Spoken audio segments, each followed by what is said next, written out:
오늘 주신 말씀을 가지고 한탄하신 하나님이라는 주제로 하나님 말씀 증거하도록 하겠습니다. 하나님께서 세상을 창조하신 후에 마지막 날에 사람을 지으셨습니다.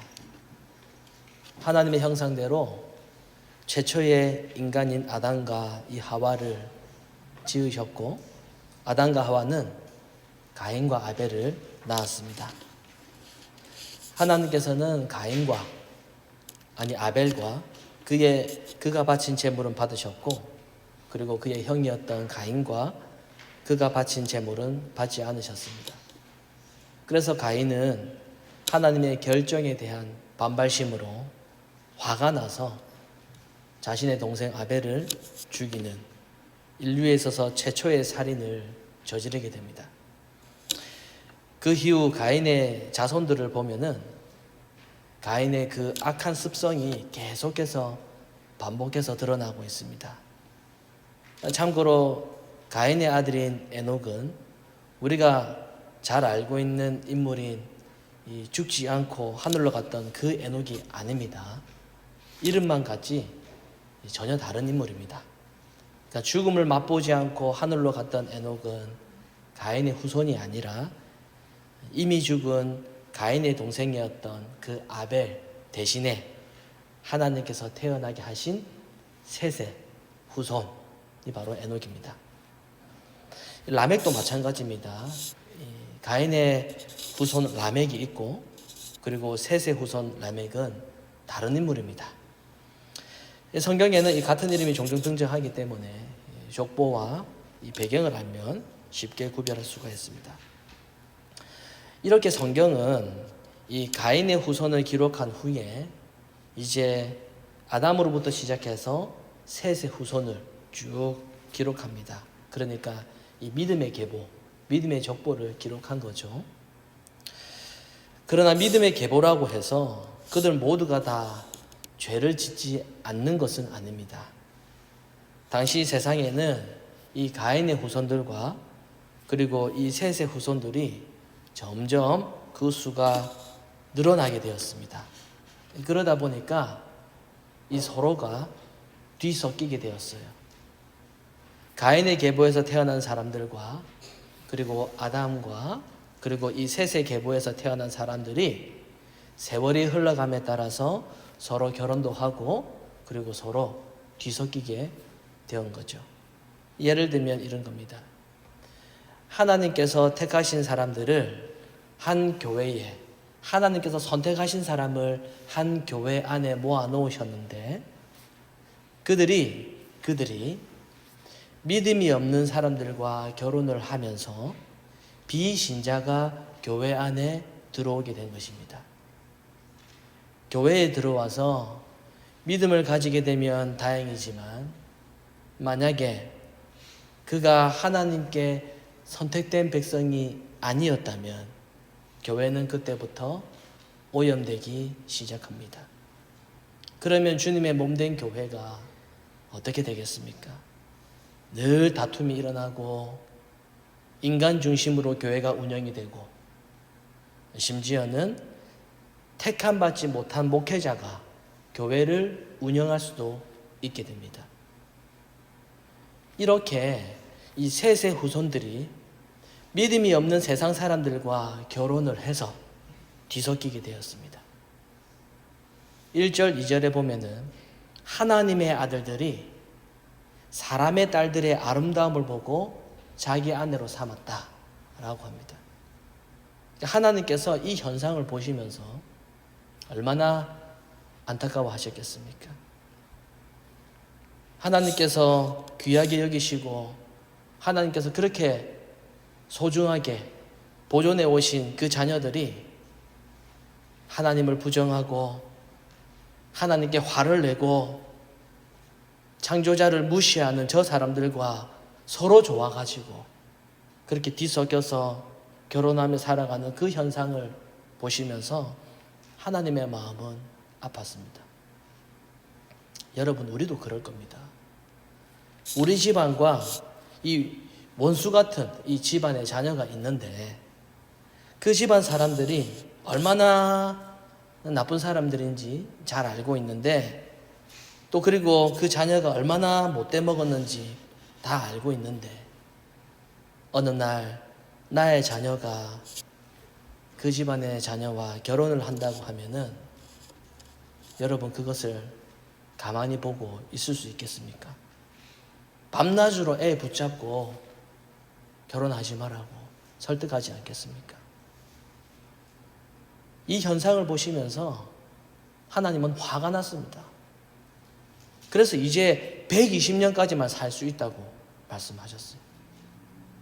지금까지는 바로 앞장에 보면 나오잖아요. 인간의 수명이 500년도 살았고 800년도 살았고 900년도 살았어요. 그런데 이제는 120년까지만 살게 되었습니다. 하나님께서 만드신 이 세상에 죄가 들어오면서 하나님의 마음을 아프게 했습니다. 사람의 죄악이 이 세상에 가득하게 되었고, 그리고 생각하는, 계획하는 그 모든 것이 악했다라고 그렇게 말씀합니다. 그 어떤 계획을 세워도 항상 나쁘게 계획을 세우는 겁니다. 그래서 하나님은 땅 위에 사람을 만드신 것을 한탄하셨다라고 말씀합니다. 자, 여기까지 우리는 충분히 이해할 수 있습니다. 왜냐하면은 우리라도 그렇게 생각할 수 있기 때문입니다. 내가 소중하게 여기는 것을 다른 사람이 망가뜨리면은, 또 자녀가 나를 배신하면 얼마든지 우리 마음속에 괘씸할 수 있고 그렇게 화가 날 수 있는 법이죠. 그런데 문제는 여기 주인공이 우리가 아니라, 사람이 아니라 하나님이시다라는 겁니다. 그러면 이런 질문이 생기죠. 하나님께서는 지금 세상이 이렇게 타락할 것을 모르셨는가? 하나님은 전지하시고 모든 것을 아시고 또 전능하신데, 모든 것이 가능하신데 이것을 모르셨을까? 하나님은 다 아셨습니다. 세상이 죄악으로 가득하고, 그리고 사람들이 악한 계획과 또 생각을 하고 또 악한 행동을 할 것을 하나님은 이미 다 아셨습니다.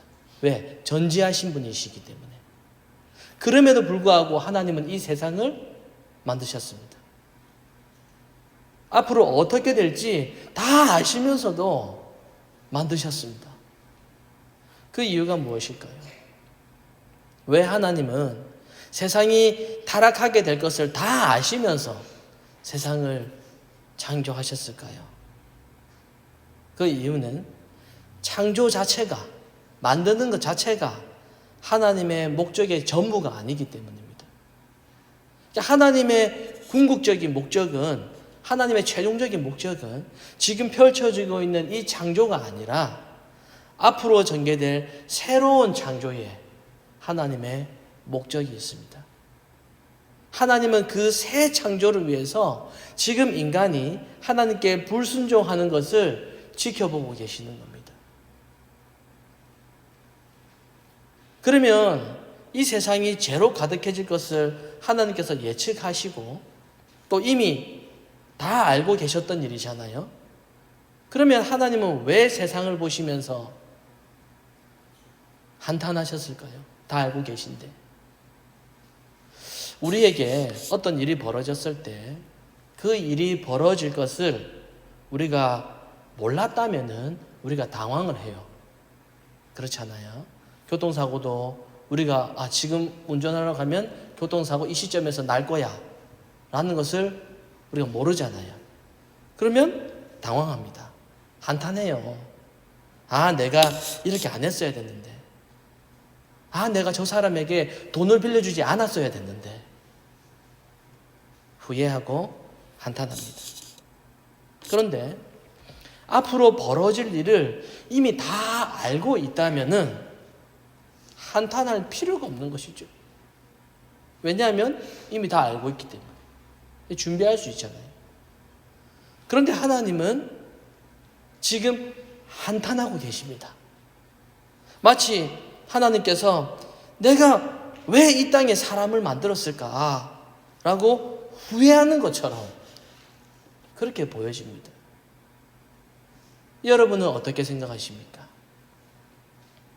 인간이 죄를 지을 것을 하나님이 다 알고 계셨다면 이럴 바에는 처음부터 죄를 안 짓는 그런 사람으로 만들면 되잖아요.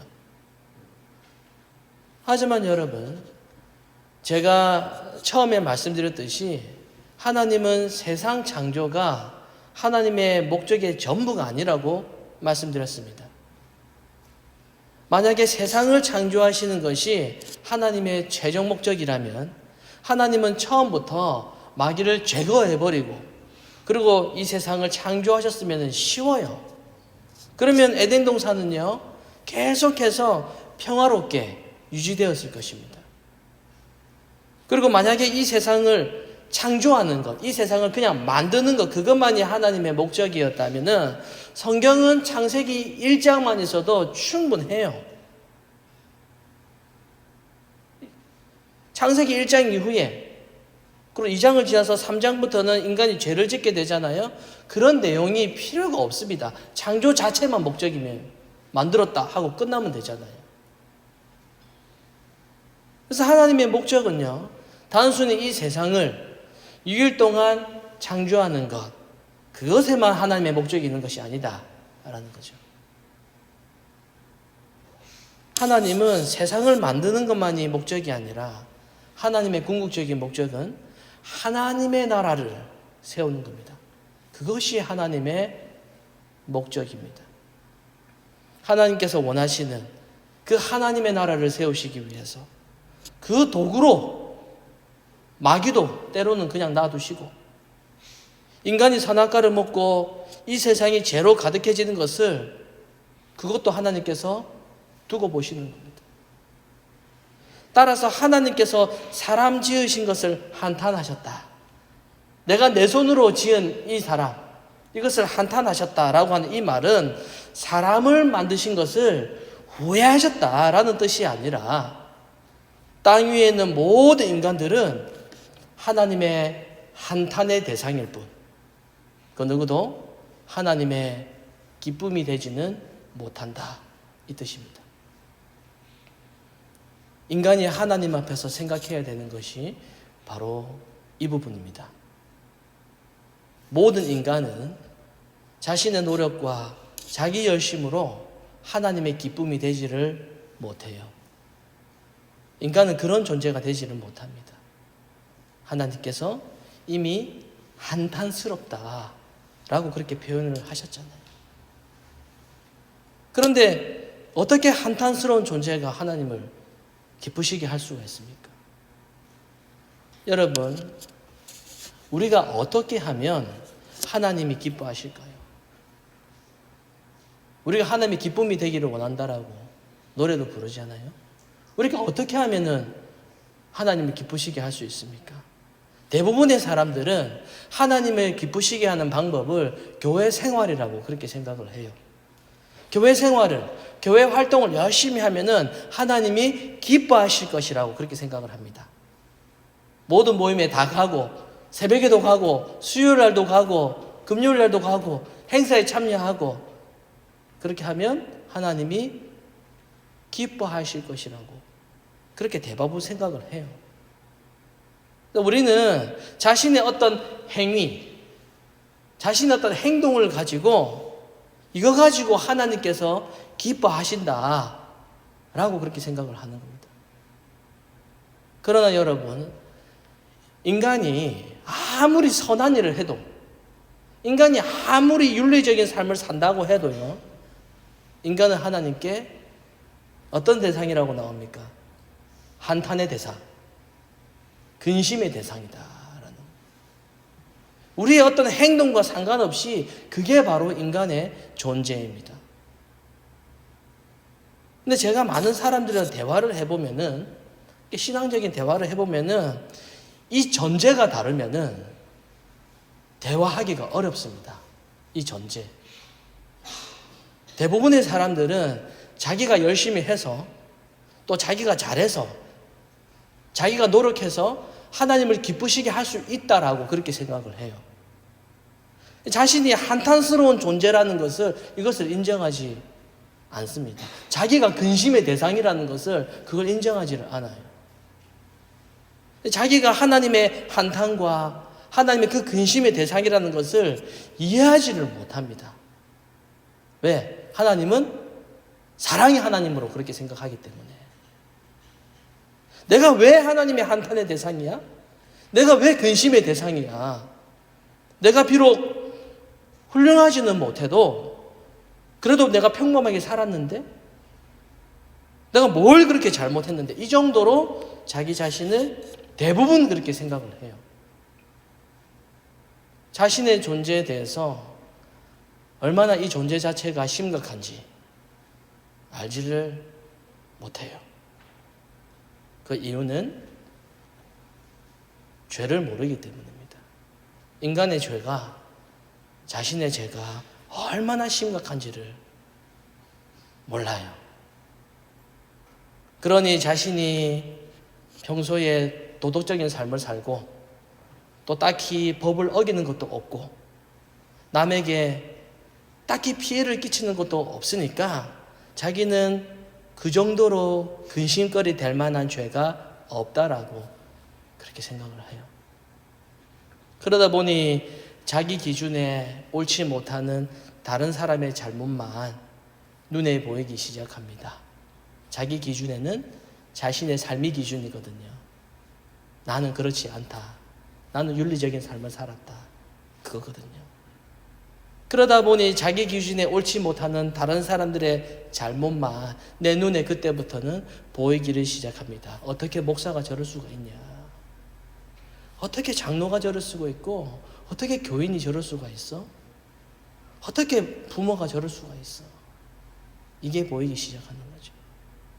자신이 하나님의 한탄과 자기가 하나님의 근심의 대상이라는 것을 모른 채 자기가 세워놓은 그 기준에서 상대방을 판단하고 분석합니다.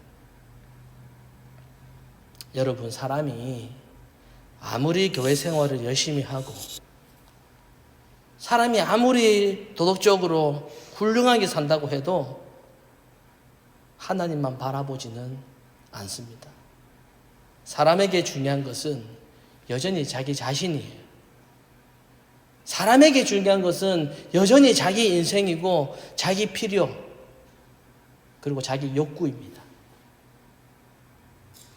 그래서 2절에 보면은 이렇게 말씀하잖아요. 사람이 자기들이 좋아하는 여자를 아내로 삼았던 것입니다. 여러분, 사람은요 자기 자신과 자기 행복을 위해서 살아가요. 그 행복이 뭐라고요? 돈과 건강입니다. 일을 해도 그렇고요. 누구를 만나도 그렇고 자녀를 길러도 그렇고 공부를 해도 그렇고 심지어 예배를 드려도 가만히 보면은 인간은 자기 자신을 위해 모든 것을 합니다. 하나님은 그것을 악하다라고 그렇게 말씀을 하시죠. 그래서 하나님은 사람을 온 땅에서 쓸어버리겠다라고 그렇게 말씀하십니다. 가축, 기는 것 전부 다 심판하신다고 말씀합니다. 그 정도로 죄가 가득한 세상이 되었습니다. 그러나 그 가운데서도 하나님의 은혜를 보여주시죠. 8절입니다. 그러나 노아는 여호와께 은혜를 입었더라. 하나님은 심판 속에서도 은혜를 입은 자를 남겨놓으셨습니다. 하나님을 한탄하게 하고 근심하게 하는 세상을 쓸어버리기로 계획하셨지만 그 가운데 은혜를 입을 자를 하나님께서 따로 구별해 놓으신 것입니다. 그가 바로 노아였고 그리고 노아와 그의 가족은 심판에서 구원을 받게 됩니다. 하나님께서 노아의 가족을 구원하셔서 홍수 이후에 새로운 세상을 창조하시는 거죠. 여러분, 이 세상에 구원을 받을 만한 사람은 아무도 없습니다. 구원받을 수 있는 자격 아무도 없습니다. 이것은 나쁜 짓 하는 다른 사람의 문제가 아니라 이것은 우리 자신의 문제입니다. 하나님의 말씀에 자기 스스로를 들여다보면서 내 생각과 내 계획이 항상 악하구나, 이것을 인정할 수 있어야 됩니다. 사랑하는 성도 여러분, 우리는 아직까지 옛 습성을 벗어나지를 못했습니다. 예수 믿어도 똑같아요. 예수를 믿어도 우리는 여전히 세상의 습성을 가지고 살아가고 있고, 지금도 눈에 보이는 것에 얼마나 집착하며 살아가는지를 모릅니다. 신자는, 택함받은 신자는 이러한 악한 자신의 모습을 보면서 애통할 수 있어야 됩니다. 그것이 자신의 존재를 바르게 인식하는 태도이고 모습입니다. 하나님은 세상의 모든 사람을 한탄의 대상, 그리고 근심의 대상으로 바라보십니다. 하지만 딱 한 가지 다른 점이 있는데, 한탄과 근심의 대상 중에서 하나님께서 은혜를 주실 자를 따로 선택하시고 직접 부르시고 구원으로 이끄시는 겁니다. 이것이 바로 은혜를 입지 못한 사람과 다른 점이죠. 그래서 하나님의 은혜를 입은 신자는 자신을 선택해 주신 그 은혜만으로, 자기를 불러주신 그 은혜 자체, 그것만으로 감사와 찬송이 있게 됩니다. 그것만으로 이미 받은 것이 충분해요. 우리는 맨날 생각하는 게 뭡니까? 구원도 받고 이왕이면 이 땅에서 잘 살면 좋지. 맨날 이 생각만 하잖아요. 구원받고 이 땅에서 잘 살면 좋지. 맨날 이런 생각만 하는데, 여러분, 나중에 우리가 하늘나라 가보면은 이 땅에 살 때 그렇게 생각할 필요가 없었구나, 이거 다 알게 됩니다. 나사로처럼 이 땅에서 보잘것없이 살아도 우리를 선택해 주신 그 은혜만으로, 그것만으로도 감사하고 그리고 기뻐할 수 있는 것, 여러분, 그런 사람이 바로 은혜가 무엇인지 아는 사람입니다. 이것이 바로 하나님의 새 창조로 새롭게 된 신자들의 모습입니다. 신자는 이 땅에 있는 이 세상의 것으로 그것 가지고 아무리 자신을 치장하고 꾸민다고 해도 그 모든 것들은 결국에는 하나님의 심판에 의해 무너진다라는 것을 알고 있기 때문에 참된 희망이 되는 예수님께만 소망을 두는 사람입니다. 예수님만이 내 인생의 전부라는 것을 알게 되면 예수님을 보내주신 그 하나님의 사랑을 알게 됩니다. 그러면 그 사랑이 너무나도 커서 하나님의 말씀에 순종하고 싶은 그 마음이 자연스럽게 생기게 되는 거죠. 성령님의 은혜로 인해서. 하나님은 우리를 이러한 삶의 길로 가도록 그렇게 도와주시는 겁니다. 우리가 살아가는 죄로 가득한 이 세상에서 그 속에서 우리는 은혜를 입은 자로 부름받았습니다. 그것이 바로 교회입니다. 여러분, 오늘 말씀을 기억하시면서 하나님의 심판 속에서 우리를 선택하시고 그리고 생명으로 이끌어 가시는 그 하나님의 은혜가 얼마나 귀하고 존귀한가를 마음 깊이 깨달으시기를 바랍니다. 그리고 그 은혜와 사랑만으로도 우리를 불러주신 것, 선택해 주신 것, 그 은혜와 그 사랑만으로도 충분하다. 그것만으로도 기뻐하고 감사할 수 있는 그러한 신자로 살아갔습니다. 그런 저와 여러분이 되시기를 간절히 소망합니다.